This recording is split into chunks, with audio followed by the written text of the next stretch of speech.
au stade, les joueurs sont rentrés. Ouais, c'est bon. Les joueurs sont rentrés, le public est en train de partir, donc voilà. La leçon, ils ont pris la leçon et ils sont en train de rentrer.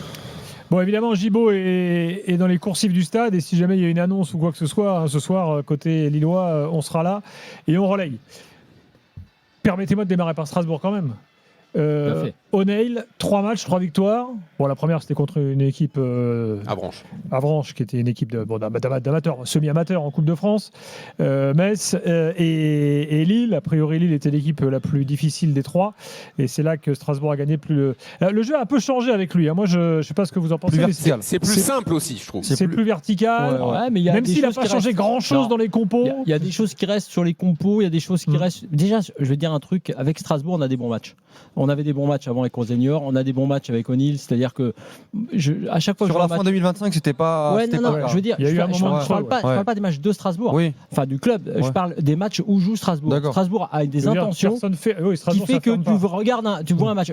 D'ailleurs, Lille, qui est complètement surclassé ce soir, a des occasions. Ah oui, Lille a des occasions contre ce Strasbourg-là qui toujours attaque. Donc déjà, premier point, je voulais juste dire ça. C'est quand même une équipe protagoniste, que ce soit O'Neill ou Rosenior, et c'est agréable de voir les matchs de Strasbourg. Après, moi je trouve qu'il y a des permanences parce qu'il y a même, j'ai vu des relances que t'aimes pas là, des prises de risque. Il y en a moins qu'avant. Avant c'était systématique, avant c'était dogmatique, c'était trop. Mais bon, moi je trouve que pour les joueurs c'est intéressant parce que tu as quand même un mec qui leur remet. Qui fait un truc finalement effectivement plus simple que Rosenior à mon avis, donc ils en avaient un peu marre de se faire pourrir et là d'avoir le Rosenior Ball, donc ça c'est très bien, mais néanmoins qui garde quand même, il s'assoit sur ce qui a été fait avant, quoi, tu vois, donc moi je trouve que c'est bien parce que tu retrouves Panichelli à un gros niveau, tu retrouves Barco à un très bon niveau, tu retrouves, voilà, ils ont des joueurs, ils ont des actions face à attaque en permanence. Sur la première mi-temps quand même si Lille a des occasions, il y a des très grosses balles de 3-0 après les 2 premiers buts, notamment de Morera, il y a la barre de Panichelli notamment, il y a des situations qu'Enciso joue mal en fin de première mi-temps qui peut donner véritablement une fin de match très très rapide, et j'ai trouvé que ils arrivaient véritablement à se projeter en transition avec un Barco extraordinaire encore à la passe, où à chaque fois ils pouvaient lancer Godot d'un côté, Morera, ou à l'intérieur avec Enciso, et on a vu une équipe de Lille complètement explosée sur chaque transition, où dès que ces passes-là étaient trouvées, il y avait des situations de 4 contre 3, 4 contre 4, et Strasbourg était constamment dangereux. Ils ont très très bien géré les momentum de rencontre, et puis je trouve que derrière ça a été très solide. Mamadou Sarr rentre avec beaucoup plus d'assurance de cette Coupe d'Afrique des Nations. Déjà qu'il était monstrueux avant la CAN, là Mamadou Sarr il dégage une sérénité, qui peut jouer 5 heures. Moi je le trouve monstrueux, le jeu. Pour un mec de 20 ans, c'est énorme. C'est énorme, et malgré tout, j'ai envie de te dire que tu parlais de la série là, des matchs, ils ont un bon calendrier là pour les 3 matchs. Il y a le PSG qui vient. Non, mais je parle des matchs passés, parce que si tu regardes Avranches, c'est Avranches, Metz, c'est Metz, et là on l'avait dit, on était ensemble avec Maxime Chanot jeudi, c'était le bon moment pour prendre Lille, on a dit jeudi soir, on a après il faut leur remettre avec Gilbert. Non, mais on rigolait sur le fait que Lille allait se faire tort, parce qu'en plus ils ont toujours pas Benjamin André, et cette équipe là sans Benjamin André, c'est déjà pas la même équipe, donc bon voilà, ça c'était pour le petit bémol. Et l'autre bémol, c'est quand t'as Giroud qui est vraiment dans le dur et qui a du mal. Jacquet l'a bouffé sur le match Lille-Rennes. Là, Sarr l'a mangé, enfin ils l'ont mangé à 2. J'ai envie de dire, ils l'ont mangé parce qu'il est aussi moins, il est quand même moins performant, y compris dans son rôle dans la surface. Après Strasbourg individuellement et collectivement, quand il y a certains joueurs qui cliquent, c'est-à-dire Barco, Mamadou Sarr, Panichelli, Guéladoué. En fait, t'as 3-4 joueurs qui Morera aussi, même si devant le but, même s'il il a fait un très bon match la semaine dernière contre Metz. Là, ce soir, il y a eu du bon, il y a eu du moins bon. Mais tu sens que athlétiquement et techniquement, même le petit El Mourabet à côté de Barco, il y a vraiment, en fait, en termes de qualité, quand ils sont dans un grand soir, comme ça a été le cas, c'est au-dessus. Et pourquoi on dit que c'est plus simple par rapport à Rosenior, en tout cas moi ce que je trouve, c'est que là t'as moins de joueurs hybrides qui font 2 postes en même temps. Morera, je me souviens, qui était à moitié piston, à moitié ailier, qui devait rentrer à l'intérieur aussi. Là c'est un peu plus classique dans le positionnement, et je pense que ça va profiter quand même à certains joueurs. Je pense que c'est surtout dans le message et dans ce que les joueurs entendaient. C'est-à-dire qu'évidemment ça te simplifie quand même la tâche de jouer à ta place, mais par contre tout ce qu'ils ont appris en QI foot, moi je tiens à ça. C'est vrai, il a fait progresser les mecs individuellement. Je pense que ça va leur servir parce que ça dézone quand même, ça bouge beaucoup. Moi, il y a un joueur, par exemple, pour te donner l'exemple de O'Neill, à la fois déjà, je pense que c'est lui qu'on entendait beaucoup là j'ai écouté sur le match, non, qui parlait Jean-Louis, tu sais pas. Moi je suis un peu plus loin. Non, mais je sais pas parce qu'a priori. J'entendais surtout un adjoint lillois qui hurlait. Et parce qu'en tout cas, j'ai remarqué que Enciso, par exemple, que moi, j'avais pas toujours apprécié dans les compos de Rosenior. Moi, ce soir, même s'il a du déchet, je trouve que l'entente avec Panicelli n'a jamais été aussi bonne que là. Donc, par exemple, ce joueur-là, il se bonifie. Alors, est-ce que c'est parce qu'il arrive un petit peu sur la durée, ou est-ce que O'Neill a un discours différent, ou est-ce qu'il se sent relancé? Je sais pas, mais il y a des choses intéressantes. Le double pivot, tu as dit, c'est. Panicelli, moi, en début de saison, j'avais pas du tout la vision. Enfin, on avait compris que c'était un buteur de surface. Moi, le match qu'il fait ce soir, il est global. Alors, il n'est pas que buteur. Il cale les ballons, il est connecté. Je trouve qu'il sent bien le jeu. Je trouve qu'il progresse, même si attention, il était dans un trou. Mais c'est ça ce que j'allais dire. Fin 2025, il est dans un trou. Mais ce soir, franchement, le premier but qu'il met, plus tout ce qu'il apporte de haut jeu, il fait énormément de bien ce soir. Ça avait été le cas aussi au Parc des Princes où il m'avait énormément surpris dans un match de transition. Moi, je pensais que c'était uniquement un joueur de surface. Là, ce soir, il me fait revoir un petit peu mon jugement, Panicelli. Et ça reste un 9, je trouve, de qualité à l'échelle de la Ligue 1 aujourd'hui. Après, par contre, j'ai bien compris, on commence par Strasbourg et tout, il n'y a pas de problème, mais on est obligé quand même dans l'analyse de mettre en perspective ce que fait Strasbourg avec la faiblesse des Lillois. Et je trouve que sur Panicelli, et j'ai adoré aussi son match, mais il profite aussi du fait qu'Mbemba, c'était un fantôme ce soir. Oui, c'est catastrophique. Sur le premier but, tu peux pas te faire éliminer aussi facilement. Qui a mis 4 buts à Lille cette saison? Non, mais c'est vrai. Mais t'as vu tous les absents aussi. Oui, mais t'as vu. Attends, ils sont en crise et avec autant d'absents. Oui, ok. Faut relativiser. Moi, j'ai vu Marseille début décembre. Lille, franchement, ils n'avaient pas fait un énorme match. Franchement, ils avaient été en difficulté. Parce que là, il y a 4 buts, mais ça peut faire 5 ou 6 facile à côté strasbourgeois. C'est vrai, mais regarde les joueurs absents quand même. Déjà, t'as Haraldsson, Bentaleb, Igaman, André. Là où je te rejoins, Jean-Louis, c'est que ce que je disais tout à l'heure par rapport au calendrier. Ça a confirmé Strasbourg. Je n'ai pas dit qu'ils vont gagner la Ligue 1. Le Strasbourg, qui était, on va dire, malade de fin d'année, il est convalescent, mais parce qu'il a un bon calendrier. C'est vrai que prendre Lille là, on l'a dit jeudi soir, c'est vraiment le meilleur moment, vraiment 3 jours après, avec la crise Genesio et compagnie, et le Alexandro qui repart sur le banc, le Mbemba qui a relancé, mais Lille, il y a une semaine, la première mi-temps contre le PSG, elle est pas dégueu, Flo. Non, je suis d'accord, mais globalement, là, il s'est passé des choses. Alors, que tu as vu en Coupe d'Europe, on a fait le match jeudi. Moi, j'ai dit que c'était cataclysmique, ce qui n'est pas le cas ce soir d'ailleurs. Paradoxalement, moi, je suis moins sévère. Sauf derrière. Oui, mais je suis moins sévère. Par exemple, la première mi-temps de Mbappé. Attends, vous êtes en train de me dévier gentiment vers Lille. Je n'ai pas tout à fait fini sur Strasbourg. Et Strasbourg, on peut faire une évaluation ou pas Bien sûr. Non, mais je voulais quand même rappeler un truc. Moi, il y a quelque chose ce soir qui m'a vachement surpris, c'est la prise de maturité de certains. Parce que en fait, on se rappelle pas de l'âge de ces gars-là. Ouais. Parce que je sais pas si. C'est toujours l'équipe la plus jeune. Là, Sarr, 20 ans. Ouais, mais ça. 20 ans, t'as l'impression qu'il a 30. Sarr, il a rien à faire là. Il doit être à Chelsea. Barco, 21. Barco, il a rien à faire là. Non, mais il va pas rester. Morera, 21. Oui, Morera, c'est un peu en dessous, mais oui. Panicelli, 23. Ouais, Guéladoué. 23. Non, mais. El Mourabé, 20. Godo, 22. El Mourabé, j'aime de plus en plus. Heureusement qu'il y a Chilwell pour. C'est ça. Non, mais c'est ça. Donc Chilwell, c'est un peu le daron. Et c'est 29, c'est même pas 35 ou 39 comme Giroud, c'est 29. Non, mais moi, je trouve qu'en fait, ils ont une maturité dans le jeu. Qu'ils n'avaient pas au début de l'année. Après, il faudra voir la régularité aussi, parce que moi je répète, mais fin 2025, c'était. Moi je disais que c'était le petit Marseille Strasbourg avec Rossellini. Alors attention, parce que j'aimerais quand même. Jean-Louis va me dire, je te vois venir, mais je le dis quand même. Rosenior était clairement dans le dur. En décembre. Ouais, c'est ce que j'ai en train de dire. Tu parlais de l'équipe en général. Moi, je te parle uniquement de Rosenior. Il était dans le dur, il avait commencé à faire des déclats où il allumait un peu les joueurs. Il disait c'est en ça que son départ pour si les mecs ne sont pas contents, on va en prendre d'autres. Il va nous dire qu'ils ont fait exprès. Tu vois non, je savais qu'il allait dire ça. Tu vois, je l'avais dit. Non, mais je laisse finir, vas-y, finis. Non, il va te dire qu'en fait c'était une très bonne chose de non, mais que c'était fait exprès pour relancer Strasbourg. Ce que je veux dire, c'est que des fois le foot c'est extraordinaire. C'est-à-dire que tu as une crise absolue il y a 15 jours quand Rosenior s'en va. Et là, les résultats, ils effacent tout. En fait. C'est ça qui est terrible. Moi, je pense surtout que le débat, il n'était même pas là-dessus. Moi, je suis persuadé, on l'a dit à l'époque, que ça pouvait être très bien, comme tous les coachs qui arrivent. C'est pour ça que, comme Walid, moi, je me méfie. Parce que, je te répète, le calendrier étant ce qu'il est, le Lille étant ce qu'il est, comme dit Jean-Louis. Et parce que Lille a joué ce soir. Lille a joué. C'est-à-dire qu'il y a des équipes qui attendaient Strasbourg, et ça, c'était plus compliqué. C'est pour ça que je pense que le débat n'était pas sur le fait que ça pouvait faire du bien de changer de coach ou pas. C'était sur le principe de voir ton coach happé par ton grand frère, ton club grand frère. C'était ça. Après, sur le fond, regarde, que dans un club là, à Nice, regarde Hez. Je te parle de la différence de jeu l'espace de 3 semaines. Je suis d'accord, mais Hez à Nice. Mais ça, on va attendre un peu. Hez à Nice, si tu veux, moi j'adore, je suis fan de Hez, mais c'est évident que tu le changes, c'était mort, les fils étaient coupés, tu mets Puel, ça se passe bien. Tu mets Cantari sur le premier match, tu dis ça se passe bien. Le match à Marseille, il est dingue. Oui, mais tu peux t'imaginer machin. Oui, mais c'est plus compliqué que ça.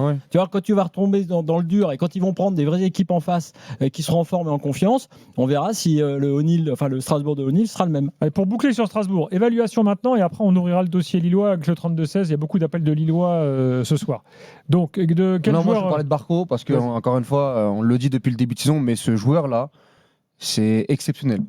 Sincèrement, si ça joue autre part, il n'y a pas scandale. Quand je dis autre part, c'est dans les... déjà le niveau pour mais si ça joue dans les 8 plus gros clubs européens, sincèrement, que ce soit au poste de latéral ou au poste de milieu de terrain, le QI foot, la qualité technique, l'abnégation, l'intensité, ce petit, il a tout, en fait.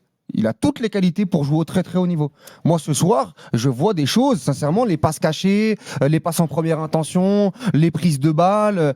J'espère véritablement qu'il va être dans la liste avec l'Argentine pour avoir une vraie visibilité à la Coupe du Monde, même s'il y a une grosse concurrence. Parce que, par exemple, le PSG qui aime les jeunes joueurs avec un Luis Enrique qui aime la polyvalence.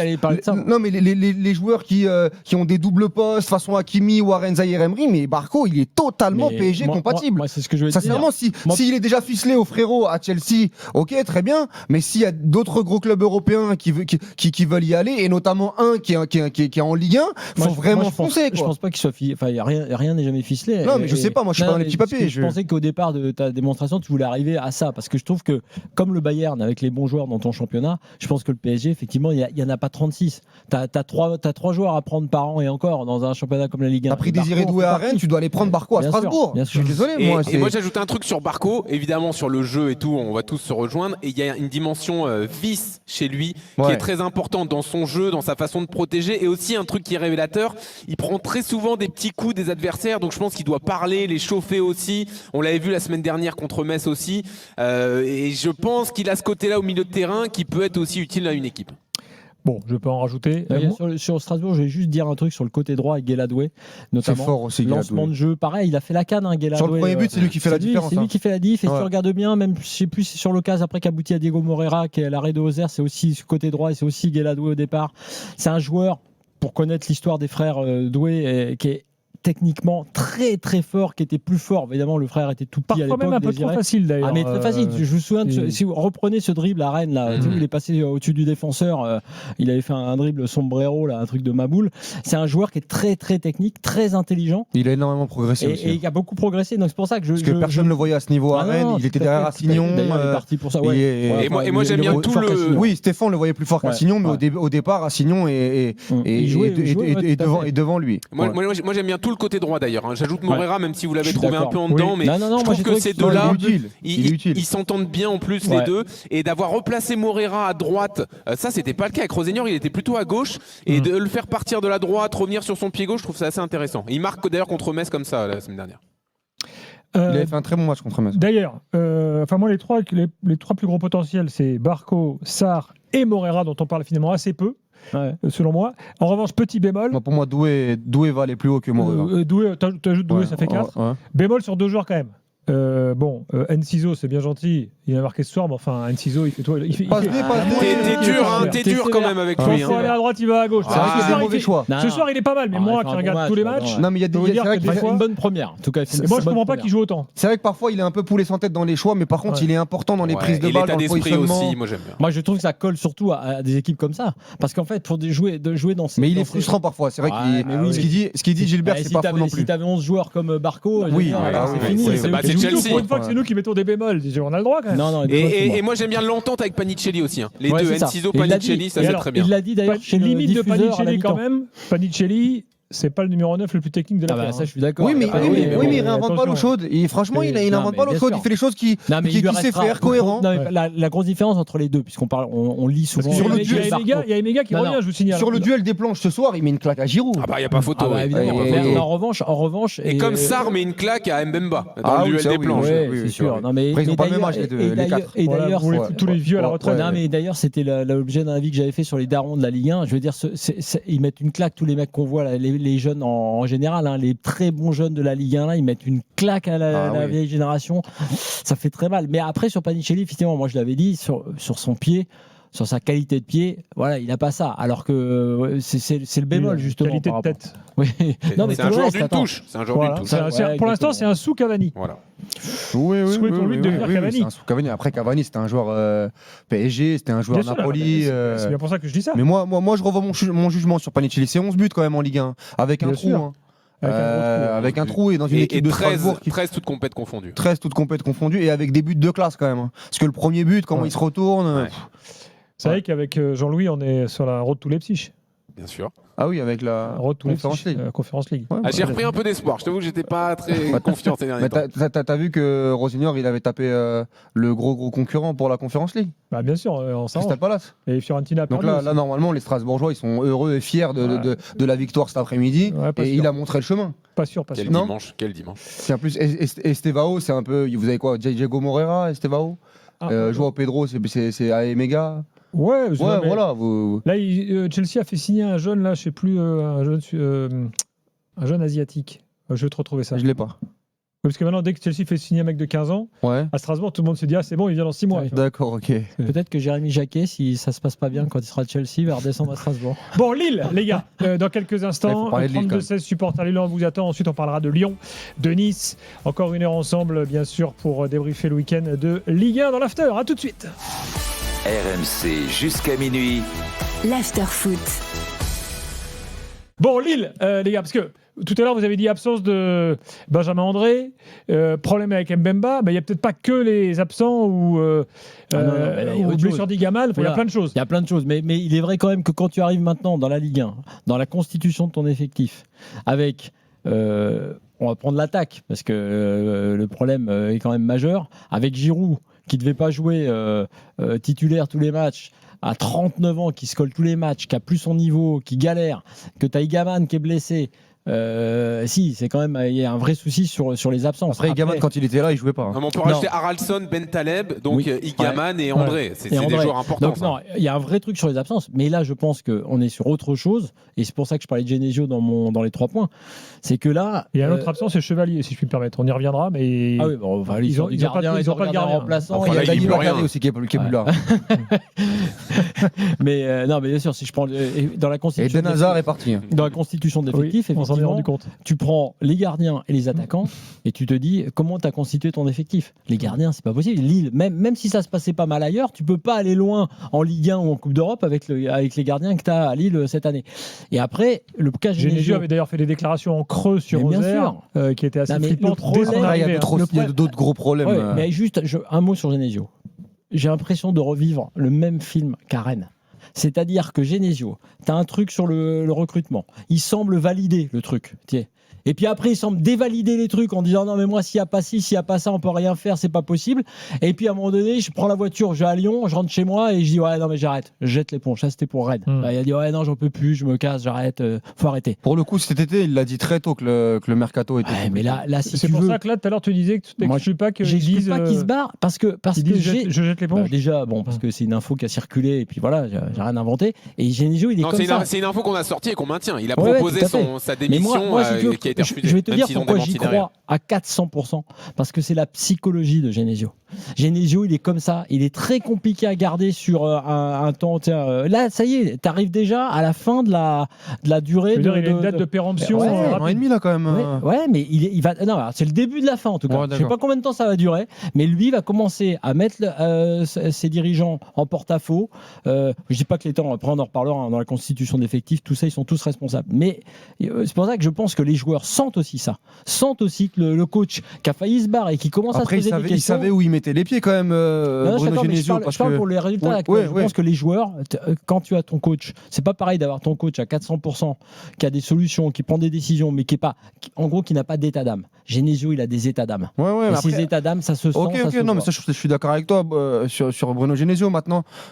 Flo, sur le match de ce soir, oui, il y a des absents, notamment le milieu de terrain, Bentaleb, André, et surtout Bentaleb, parce que sur la dernière séquence, Bentaleb était très très bon à Lille. Il avait fait un super match contre le PSG notamment, et il va beaucoup manquer dans la structure d'équipe, surtout que Boadi et Muko ce soir, ils sont passés complètement à côté en transition, à chaque passe de Barco, ils explosaient comme du popcorn. Maintenant, il peut aussi, à un moment donné, s'adapter, ne pas donner le match ping-pong, parce que tu sais très bien que athlétiquement, Strasbourg est meilleur que toi dans cet aspect-là, qu'avec des espaces, ils peuvent te faire mal, et un peu réajuster. Je les ai trouvés très naïfs, moi, très fébriles, quand tu joues avec cette défense à 3, parce que ce soir, il change un peu de système avec Perraud et Thiago Santos sur les côtés. Donc il n'avait jamais joué comme ça de l'année. Ouais, donc il tente un coup de poker. Mais le problème, c'est que je vais pas dire qu'il joue trop ce soir, parce que moi j'aime les équipes joueuses, mais laisser Mendy, Ngoy et Mbemba esselés comme ça avec Moreira, avec Godot, avec Barco, avec Enciso, c'était quand même du suicide. Et je trouve que même à 1-0, il a pas réajusté. Ils ont pas réajusté comme d'habitude, et qu'ils ont complètement explosé. La minute, il y a deux choses. Moi, d'abord, je pense que c'est une connerie malgré tout d'avoir mis la défense à 3. Je pense que c'est inutile. Enfin, c'est pas le. Si tu veux. C'était moins compact. On avait une équipe coupée en deux. En fait, c'est une fausse bonne idée par rapport à l'idée. Je vais me mettre 300 trop. En plus, avec un Mbemba. Bon, je sais pas s'il a eu ou pas, mais qui est pas au niveau. Bon, voilà, même Mendy sur le premier but.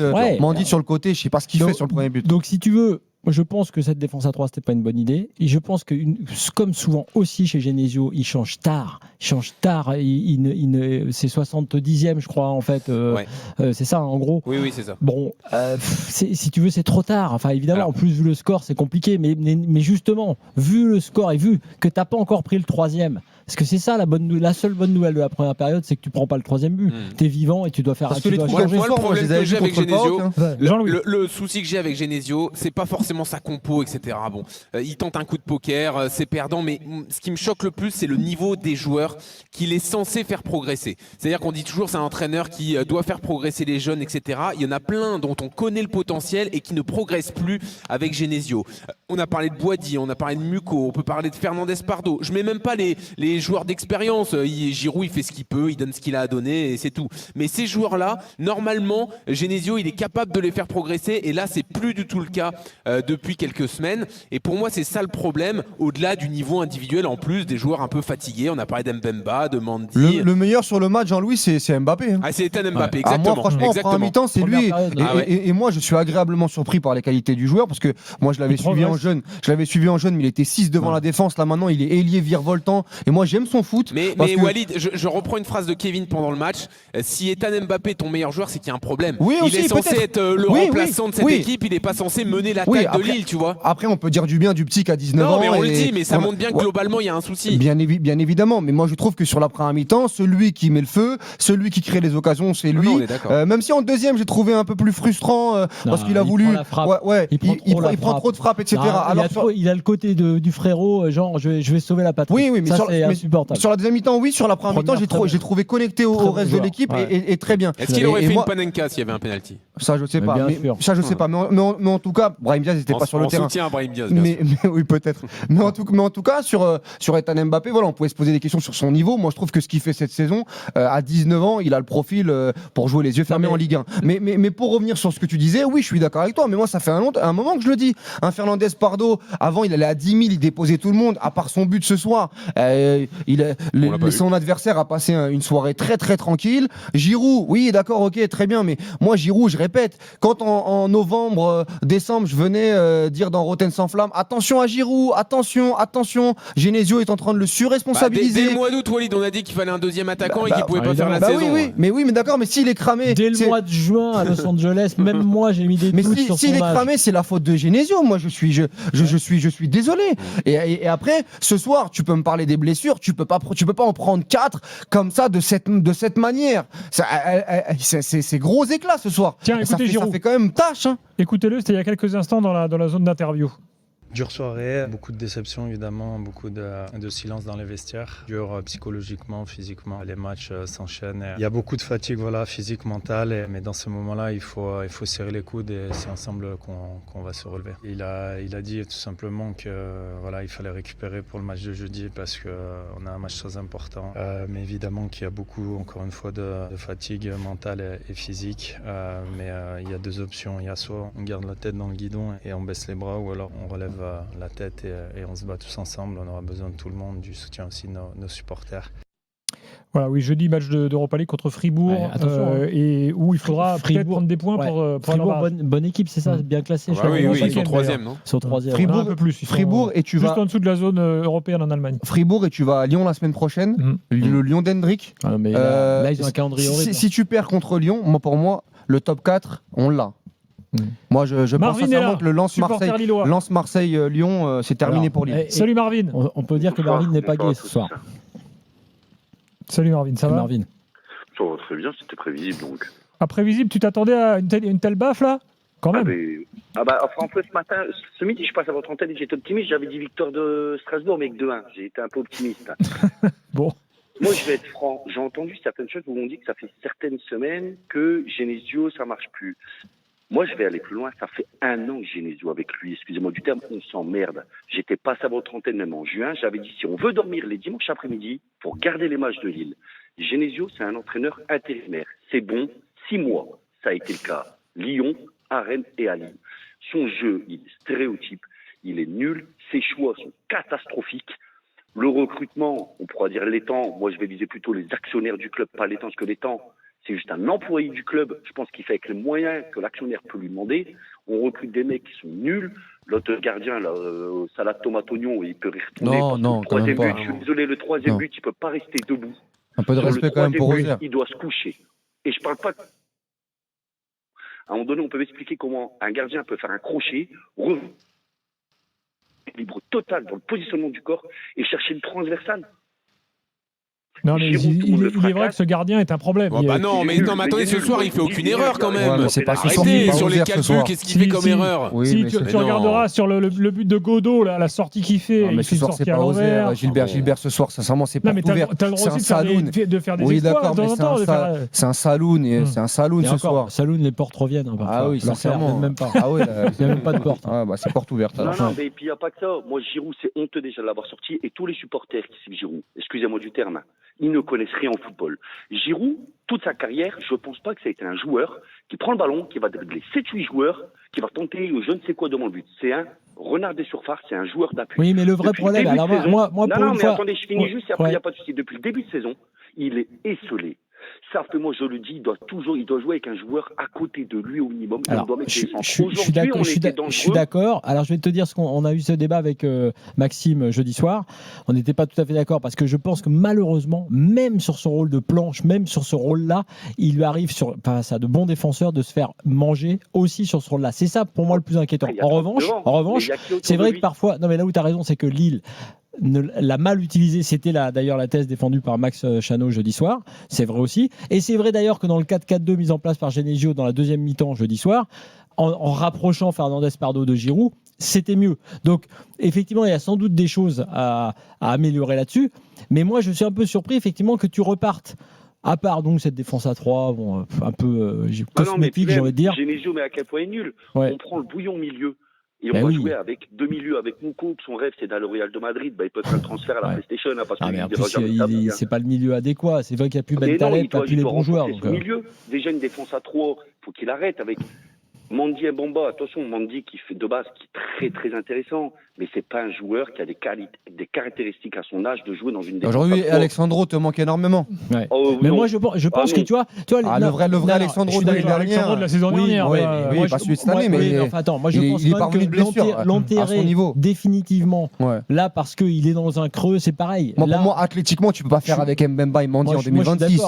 Il vaut mieux, enfin il faut à tout prix, et ça prendra peut-être un tout petit peu de temps, mais il faut qu'il relance Alexandro, il faut pas qu'il plombe leur meilleur joueur.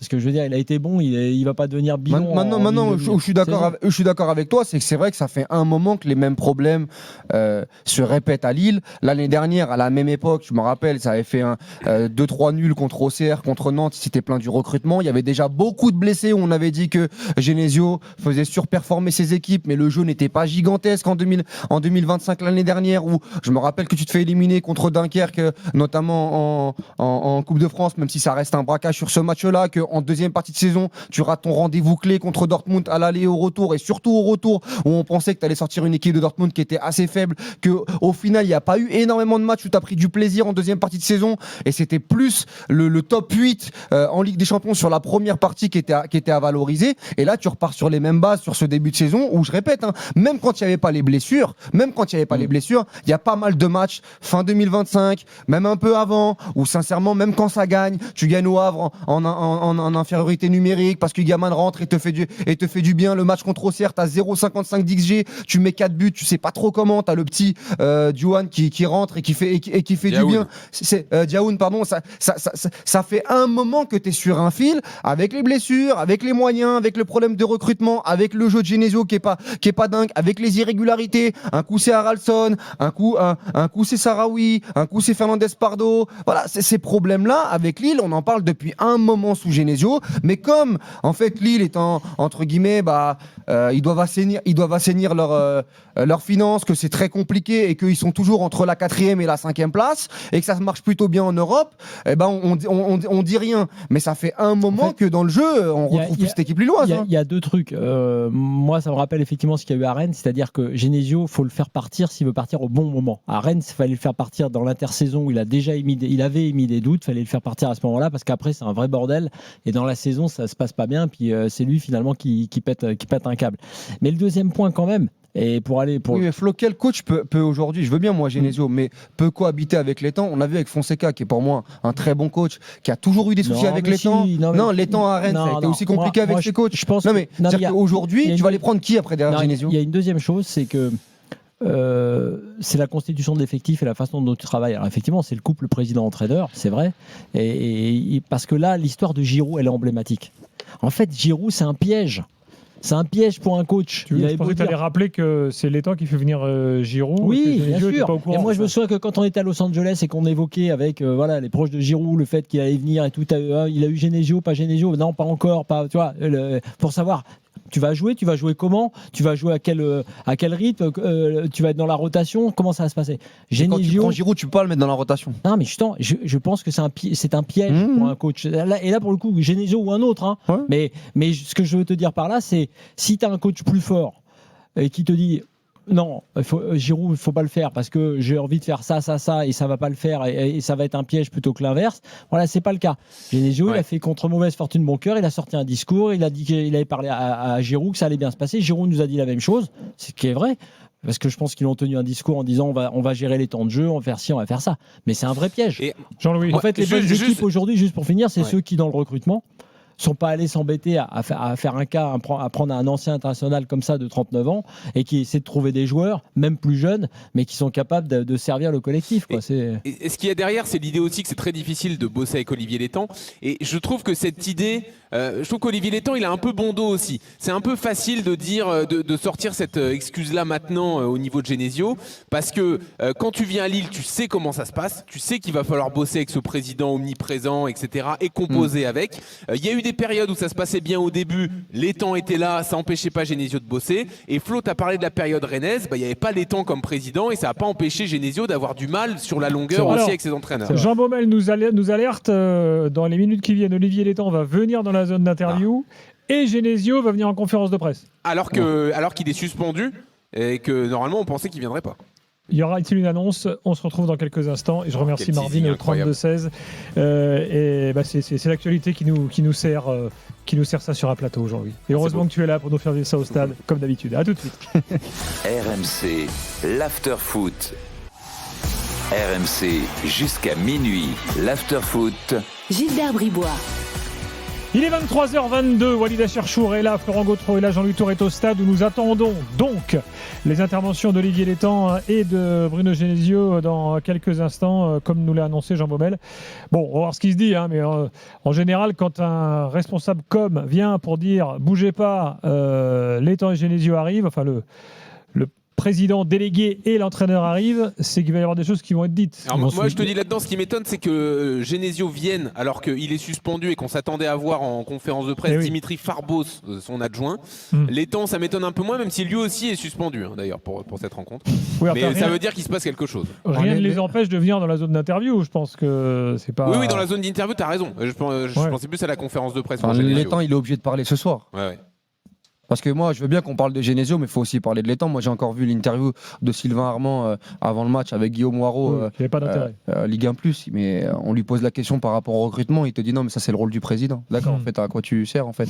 Non, mais donc, une interview. Non, mais ok, pourquoi? Une interview langue de bois. Voilà, quoi. exactement. Donc, en fait, Létang a tout le pouvoir dans ce club. Et il y a un moment, il y a une responsabilité aussi sur les choix, même si on sait qu'il n'y a pas énormément d'argent. Mais quand il a fait du bon mercato, quand il a fait du bon boulot, on l'a aussi dit, avec les bonnes pioches. Bon, il y a certaines recrues sur le début de saison qui est pas au niveau. Ngoy, c'est pas au niveau. Tu prends un Mbemba, le choix d'avoir relancé Mbemba pour l'instant c'est pas dingue. Le gardien Ozer pas au niveau. Despardo n'est plus au niveau. Bon, après Fernando Despardo c'est pas une recrue, mais moi j'ai espoir en Fernando Despardo. Mais tu prends dit aussi est moins bon. Félix Correa, ça a duré le mois d'août où c'était très bien. Depuis c'est compliqué. Giroud, on vient d'en parler. Pour moi, on va pas dire qu'il a tué le vestiaire parce que Giroud humainement c'est exceptionnel. Je parle juste dans le poids, dans le CV, dans le risque que ça pouvait avoir par rapport au style de jeu. Gigaman, c'était un bon choix. Oui, Gigaman, c'était un bon choix. Mais le problème, c'est que Gigaman, il vient en août. En plus, après que Giroud pète le feu, après le match contre Monaco, le match contre juste avant. Attention, il s'installe. Bruno Genesio, est-ce qu'on est connecté? Oui, non. Que me dit-on en régie? On y est. On va voir. On n'entend pas les questions. Il est marqué physiquement. Pour la Voix du Nord. Tout simplement, quel est votre sentiment après cette soirée, j'ai envie de dire catastrophe? Y avait des choses qui n'avaient pas marché sur les matchs d'avant, en 2026. Là, c'est quoi votre analyse? Le début de match avait pourtant pas été raté, j'ai envie de dire, contrairement aux autres. L'analyse, comme vous pouvez vous en douter, elle est pas positive, c'est le moins qu'on puisse dire. J'avais choisi de changer d'animation avec une défense à 3 ou à 5, comme vous voulez, pour différentes raisons. Parce que je pensais que ça nous amènerait plus de solidité défensive, ce dont on a besoin dans un premier temps pour redresser une situation qui est difficile, et aussi pour pallier les nombreuses absences qu'on avait au milieu et devant. Force est de constater que c'était peut-être pas le meilleur choix parce que, et comme j'étais en haut, j'ai vu encore bien mieux peut-être certaines incompréhensions liées justement à cette nouvelle animation. Mais comme vous l'avez dit aussi, notre début de match n'est pas si mal. Mais on a encore une fois concédé un but et après on voit que ça devient beaucoup plus difficile mentalement, physiquement, tactiquement. Même si on a réussi dans le jeu à se créer des occasions, mais on a été beaucoup trop en danger à chaque possession de Strasbourg. Bon, reloger les yeux en direct. Bonsoir coach. Bonsoir. Forcément, nouveau système, donc il y a beaucoup de choses à travailler. Vous n'avez pas forcément le temps d'être prêt à 100%. Moi, ce qui m'intéresse, c'est l'association entre Fernando Despardo et Giroud devant. Mais Mathias, on n'a pas énormément vu de la rencontre, à part le but à la toute fin. Il y a eu 2 tirs. Pareil, Olivier, souvent dos au but, n'a pas réussi à se créer des opportunités. Qu'est-ce que vous attendiez de cette association et qu'est-ce qui n'a pas marché ? Non, dans l'idée aussi de cette animation, c'était d'apporter plus de soutien à Olivier dans le jeu avec Ethan et Mathias qui étaient beaucoup plus proches de lui, beaucoup plus dans des positions axiales, on va dire. Je trouve qu'Ethan a fait beaucoup de bonnes choses, de la percussion, des appels. Mathias a tenté, il a marqué tardivement, mais il a marqué, c'est toujours positif aussi. Voilà, après, dans ces situations, dans ces périodes-là, c'est jamais qu'un joueur ou 2 joueurs ou 3 joueurs. C'est un problème collectif. On est dans une période très, très difficile. Il faut être capable d'être solide mentalement. Il faut être capable de rester ensemble parce que c'est le plus important. Et il faut être capable d'inverser cette tendance. Ça ne se fera pas tout seul. Ça se fera en surmontant beaucoup de difficultés. Et je dirais qu'on a d'abord... m'excuser par rapport au public qui a malgré tout encore été plutôt derrière nous et leur dire que jeudi on a une qualification à aller chercher et que ça peut être peut-être une opportunité d'inverser cette tendance qui est très négative depuis le début de saison. On va écouter la dernière question, enfin la suivante. Bonsoir coach, vous Bonsoir. vous projetez vers jeudi, est-ce que ça veut dire que vous serez encore là jeudi? Vous n'avez pas prévu d'arrêter l'aventure entre-temps? Non, je vous l'ai dit avant-hier, je crois, c'était la conf. Ah, on a été coupé. Bon. L'info est là. Bon, ouais, en tout cas, l'info est là. Et là, il continue d'expliquer, mais donc, c'est dommage, on est coupé juste au moment où il fallait pas. Mais bon. On est mal payé là, parce qu'on a attendu 5 minutes pour ça et on ne l'a pas. Là, franchement, le teasing, c'est du sabotage. Parce que les 2 premières questions n'étaient pas dingues. Oui, on attendait celle-là, qui aurait pu être la première d'ailleurs. Bon, on a compris le principal quand même. On a compris le principal, exactement. Il reste. Maintenant, on attend de voir ce que va dire l'étang dans la. Il va dire Genesio part. Dans la zone d'atout, parce que Jean Baumel est parti voir l'étang. On l'aura peut-être à la 5e question de l'étang. Faut pas qu'il se noie. Hugo est là, supporter lillois. Salut Hugo. Salut Gilbert, salut Walid, salut Flo et salut Hugo. Hugo, tu penses que Genesio est toujours l'homme de la situation? Moi, je pense que non, et je pense surtout qu'il y a une autre personne qui n'est plus l'homme de la situation. Parce que tu penses à Olivier Létang? Exactement.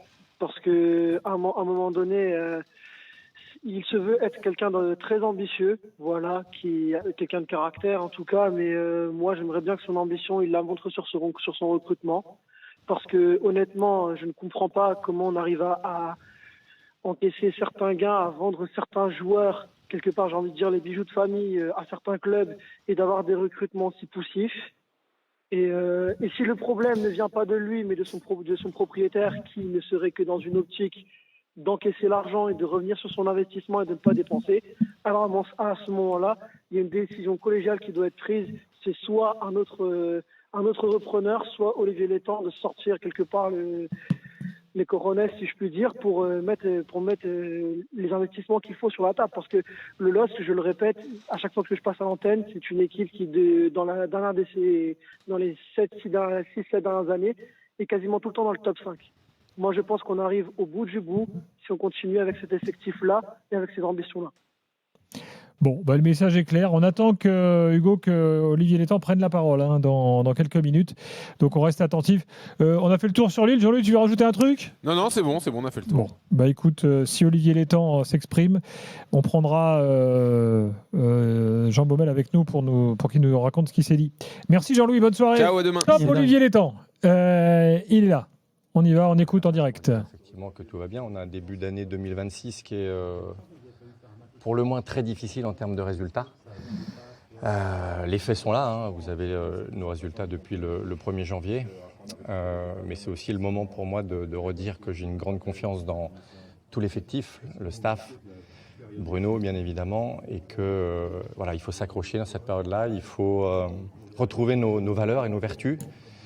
Qu'on a peut-être un peu perdu en ce moment. Donc, vous les connaissez, c'est le combat, la solidarité, l'engagement, le fait d'être solidaire pour renverser la tendance.